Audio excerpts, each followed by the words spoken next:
की हायकोर्टात होणार आहे. पण असं नको व्हायला की पुढे आरोपीला विचार करायला वेळ दिला नाही.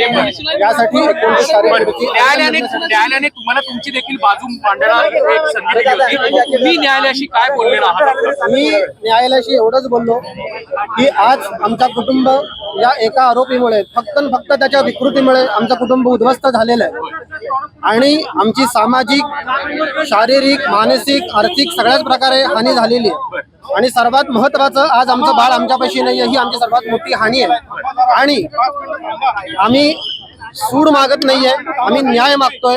न्याय यासाठी मागतोय की समाजात हा संदेश झाला पाहिजे की कुठलाही गुन्हेगार असा गुन्हा करताना 10 वेळा विचार करायला पाहिजे की आपलं सरकार, आपलं प्रशासन, आपली न्याय व्यवस्था आपल्याला मोकळं सोडणार नाही, आपल्याला फासापर्यंत घेऊन जाईल. काही क्लरिकल वर्कमुळे 29 तारखेला ऑर्डर रिझर्व ठेवली आहे अशी देखील माहिती आमच्यापर्यंत पोहोचली आहे. नेमकं कोर्टरूम मध्ये तुम्हाला असं काही सांगण्यात आलं का? नाही, असं मला काही सांगण्यात आलं नाही. याबद्दल मी काही बोलू शकत नाही. 29 तारखेला तुम्हाला न्यायालयाकडनं अपेक्षा आहे?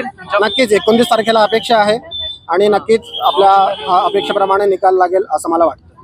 हा सगळा प्रकार जेव्हा झाला, राज्यात संतापाची लाट होती, हे सगळं फास्ट ट्रॅक कोर्टात चालवलं गेलं. या आतापर्यंत झालेल्या तपासाबद्दल तुम्ही समाधानी आहात? नक्कीच समाधानी आहोत. मी सर्वात जास्ती जे समाधान आहे माझं ते आपलं पोलीस प्रशासन आहे, आपलं सरकार आहे, आपली न्याय व्यवस्था आहे. जे आमच्या 2 तारखेला ज्या आमच्या मागण्या होत्या त्या मागण्या नक्कीच पूर्णत्वास येत आहेत असं आम्हाला दिसतंय आणि त्यामुळे आमचा पूर्ण विश्वास आहे. कुठल्या प्रकारची शिक्षा या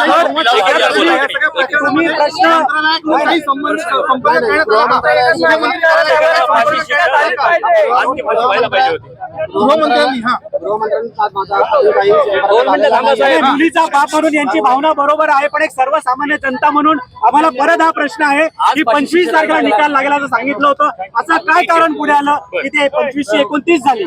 दुसरा माझा अजून एक प्रश्न आहे की आम्ही थोड्या पूर्वी इथं बघितलं की आता नालायकाला, आता नराधामाला इथे सिक्युरिटीमध्ये बाहेर काढलं गेलं. प्रॉपर मागे पुढे जागा होता आणि या मुलीच्या बापाला एक पोलीस नाही त्यांच्या सोबत. आम्ही सर्वसामान्य सोबत इथे आलो आणि इथे पोलीस त्याच्या सोबत आले. हीच का आपली न्याय व्यवस्था?